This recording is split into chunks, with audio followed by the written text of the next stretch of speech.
DSP Tausif Ahmad Khan साहब हमारे पास इस टाइम मौजूद है। इस केस की तमाम डिटेल्स और कानूनी कार्रवाई कहां तक की गई है, वकुआ बनाया क्या गया, वकुआ हुआ क्या, ये डीएसपी साहब से हम जानते हैं। अस्सलाम वालेकुम। जी वालेकुम अस्सलाम। तौसीफ साहब क्या कहानी है? मैडम ये कहानी इस तरह से है कि ये एक जैन नामी लड़का, उसने अपने कोई 7-8 मज़ीद साथी मिलाए, एक औरत सना नामी ख़ातून को घर से उठाया रात के कोई 1-2 बजे के करीब, 2-2:30 बजे उठा के ले गए किसी नामालूम जगह पर। वहाँ पे उसके कपड़े उतार के वीडियो बना ली। वीडियो बनाने के बाद वहाँ पे वो छोड़ गए, छोड़ के चले। फरहाना हालत में खातून को वहीं छोड़ हाँ जी। दिया। कितने लोग थे मौके पर? ये मौका पर जो हमने अभी तहकीक की है उसके बाद पता चला है कि टोटल 10 बंदे थे ये आदमी। हाँ जी, हाँ जी। और उनके पास असलहा भी था? एक के पास पिस्टल था, एक के पास गन थी। ठीक है। 2 बंदों ने वीडियो बनाई है। ठीक है। इस सारे वकूए की हमें जब पहले इंफॉर्मेशन मिली, इंफॉर्मेशन क्या थी कि उन्होंने हमें एप्लीकेशन दी कि ये बीबी उसकी ममानी थी जो मुदैया बनी हुई है, मरवा। ठीक है। मरवा ने एप्लीकेशन दी कि मेरी भांजी जो मेरे घर में रहती थी सना नामी, इसको फ़लाँ बंदे उठा के ले गए और उधर छोड़ गए। सही। उस एप्लीकेशन में वो उन्होंने ये नहीं बताया था कि इसकी वीडियो बनाई गई है। ठीक है। तब तक उसको शायद, उस औरत को भी शायद ना खुद भी इल्म नहीं था। हाँ जी। हमने उसकी एप्लीकेशन पर फौरी तौर पर FIR दे दी। ठीक है। FIR के बाद हमने प्रोसेस शुरू कर दिया मुल्ज़मान को पकड़ने के लिए। ठीक है। बेसिकली जैन इसमें मुल्ज़म था, जैन ही एक मुल्ज़म नामजद था, बाकी नामलूम थे। ठीक है। हमें जैन टारगेट था, हमने जैन को पकड़ना था, जैन को ढूंढना शुरू कर दिया। जैन के घर वाले ताले शाले लगा के गायब हो गए, वो गांव से निकल गए।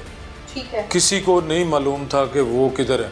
हमने जदीद टेक्नोलॉजी के ज़रिए उसको ट्रेस करना शुरू किया, उसकी लोकेशन ली, डाटे लिए, मगर वो अपना मोबाइल इतना शातिर था कि वो अपना मोबाइल इस्तेमाल नहीं कर रहा था।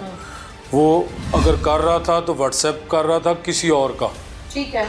और उसने हमें बहुत घुमाया, बहुत चकमा दिया पुलिस को, मगर हम भी अल्हम्दुलिल्लाह उसके पीछे चढ़े रहे हैं। और नेक नीति से मेरी पुलिस, मेरा स्टाफ, मेरी सारी टीम ने इतनी एफर्ट की है कि आपको मैं बता नहीं सकता। ठीक है। दिन रात मेहनत करके। ठीक है। हमने जो ही FIR हुई 2 घंटे के बाद उसकी वीडियो हमारे पास आ गई, वायरल हो गई। हमने जब वो वीडियो देखी तो तमाम काम छोड़ दिए, मुल्ज़मान के पीछे लग गए। ठीक है। मुल्ज़मान नहीं मिले। अगले दिन मैं खुद गांव में चला गया। ठीक है। वहाँ पे जाके अपने सोर्सेज से, अपनी मुखबरी के ज़रिए बाकी मुल्ज़मान का पता किया। ठीक है। कि जैन तो हमें मिल नहीं रहा अभी, वो रूपोश है, बाकी मुल्ज़मान की तो तलाश करें ना। बिल्कुल ठीक है। बाकी मुल्ज़मान की हमें इंफॉर्मेशन मिली, उनके घरों पे रेड किए, वो भी गायब थे, एब्सेंट थे अपने घरों से। 9 के 9। हाँ जी, बाकी 10 लोग थे ना हाँ मौके जी, पर। हाँ जी। ठीक है। 9 के 9 गायब थे। हमने अपनी कोशिश जारी रखी। ठीक है। अगले दिन हमने 2 बंदे, शाम को, रात को, उसी रात को हमने 2 बंदे पकड़ लिए, वो जो नामालूम थे। जो नामालूम थे। ओके। उसके बाद हमने उसके दूसरे दिन फिर, हमारी स्ट्रगल तो अभी तक जारी है, 2-3 रहते हैं अभी मुल्ज़म। जाहिर आप मरकजी मुल्ज़म तक जब तक नहीं पहुंचेंगे आप तक मरकजी मुल्ज़म अगले दिन हमने पकड़ लिया। ठीक है। जैन। ओके। जैन पकड़ लिया। जैन से बाकी मुल्ज़मान के बारे में पूछा तो 3 उसके साथ और पकड़ लिए। ठीक है। ठीक, अब हमारे पास 5 हो गए हैं, छठे ने बेल करवा ली हुई है। ठीक है। टोटल इसमें 10 मुल्ज़मान हैं।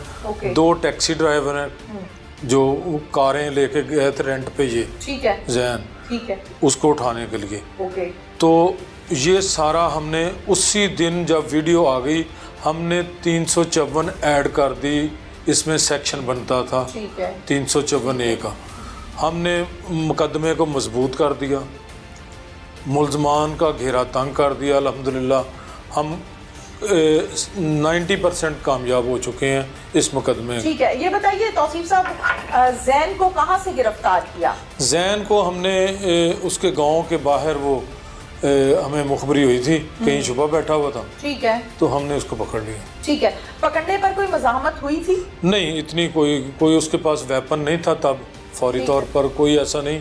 जैसे थोड़ी बहुत कोशिश करते हैं बंदा अपनी जान, मगर हमने घेरा इस किस्म का डाला हुआ था कि उसको हिलने का मौका ही नहीं दिया। तैयारी से गए थे आप अपनी। हाँ। अच्छा, मुझे ये बताइए कि जैन का सीआरओ चेक किया है आपने, या बाकी जो 9 मुल्जिमान हैं जिनमें से कुछ आपके पास अरेस्ट भी हैं, उनका सीआरओ चेक किया? जी मैडम, जैन का इसमें अभी तक कोई नील रिकॉर्ड है। ठीक है। ये बेसिकली कोई क्रिमिनल लोग नहीं है, हमने चेक किया हुआ है इनको। ये एक दूसरे के दोस्ताना के चक्कर में ये इकट्ठे हो गए हैं, एक दोस्त दूसरे का साथ देना है। ओके, ये बताइए तौसीफ साहब कि जहाँ पर हम जैन की बात करते हैं, जैन का बेसिकली सना के साथ रंजिश क्या है जो इस नहज तक वो आया? जी, ये जो अभी हमें पता चला है, जैन का बयान आया, जैन ने बताया, जैन की एक सिस्टर है, उसके ये सना विक्टिम जो है ना, उसके हस्बैंड के साथ कोई तल्लक थे, जो जैन ने बताया अभी। वो सऊदी अरब में होता है, नईम नाम का बंदा। ठीक है। सना का हस्बैंड नईम सऊदी अरब होता है। ओके। उसके साथ जैन की सिस्टर के कोई तल्लकात हैं, जैन जो बता रहा है। ठीक है। उन्होंने आपस में एक दूसरे की तस्वीरें बनाई हुई हैं। ठीक है। वो तस्वीरें रजामंदी से, हाँ, रजामंदी से तकरीबन। ठीक। और वो उसने, ये जैन की 2 बहनों की शादी हो चुकी, उसी बहन की और एक दूसरी बहन की, एक ही घर में, सैयद वाला में। ठीक है। वहाँ पे उसने उसके हस्बैंड को वो तस्वीरें भेज दी। ठीक है। नईम ने। ठीक। उन्होंने जब वो तस्वीरें देखी, उन्होंने इसकी बहनों को तलाक दे दी। ये तस्वीर जो बनाई गई थी वो शादी से पहले बनाई गई थी या शादी के बाद बनाई? शादी से पहले। पहले की तस्वीर अब आके उन्होंने भेजी? उसने, नईम ने भेजी उसके हस्बैंड को। ठीक है। तो उन्होंने दोनों बहनों को डिवोर्स कर दी, वो घर आ गई। ठीक है। उसी रंजिश पे ये जैन कह रहा कि मैं बदला लेने के लिए मैंने ये काम किया। ठीक है, इसके अलावा और कोई रंजिश नहीं थी? नहीं, इनका आपस में बड़े घरेलू तल्लकात थे, आना जाना था। ये बिला नॉक किए हुए घर में ये दाखिल हो जाते थे एक दूसरे के, कोई इनको पर्देदारी वाली कोई बात नहीं थी। ठीक है। जाहिर है इस केस को जब हम डिटेल के साथ देखते हैं तौसीफ साहब, तो एक खातून है, अब खातून से ऑलरेडी उसको बरहना किया गया, फिर बदकिस्मती पाकिस्तानियों की ये है कि फिर उसकी वीडियो को वायरल भी किया, और वायरल करने के बाद जो शख्स देखता है वो ये समझता है कि शायद मैंने शर्फ हासिल कर ली है, तरबियत का फुकदान है, बजाय इसके कहने के कि किसी की बेटी को आज बरहना किया गया है, यहाँ पर अगर आप खड़े नहीं होते, आप एक्शन नहीं लेते, तो कल को बेटी आपके घर पर भी मौजूद है। कानून तो सबके लिए बराबर होता है ना, लेकिन हमारे यहाँ तरबियत का बहुत ज्यादा फुकदान है। हम किसी की बेइज्जती होती देखकर ये समझते हैं कि शायद बहुत आला काम हो रहा है, वो बेइज्जती की वजह क्या है, इस पर किसी का पॉइंट ऑफ व्यू देने के लिए कोई रेडी ही नहीं होता। क्या कहेंगे कि मुद्दई, मैं ये जाती तौर पर ये चाहती हूँ कि आज के प्रोग्राम में हम मुद्दई से बात ही नहीं करेंगे। उसकी वजह ये है कि खातून ऑलरेडी बरहना की गई है, खातून की ऑलरेडी तजलील की गई है। आप लोगों की मुद्दइयों के साथ ऑब्वियसली बातचीत भी हुई होगी, आप घर भी गए होंगे, आपने इन्वेस्टिगेट भी किया है। क्या मौक़िफ़ है और क्या मुतालिबा है उनका? उनका यही मुतालबा है कि हमें इंसाफ दिया जाए, जैसा मुल्ज़िमों ने हमारे साथ किया है उनको करार वाकई सज़ा मिले, और हम इस सिलसिले में उनके पूरे साथी हैं। पूरा उनका मुकदमा मेरिट पर और पूरी कानूनी तकाज़े पूरे करते हुए हम इसको कोर्ट में लेके जा रहे हैं। इंशाअल्लाह कोर्ट इसका अच्छा फ़ैसला करेगी और मुल्ज़िमान को करार वाकई सज़ा मिलेगी। Thank you very much. जी बिल्कुल।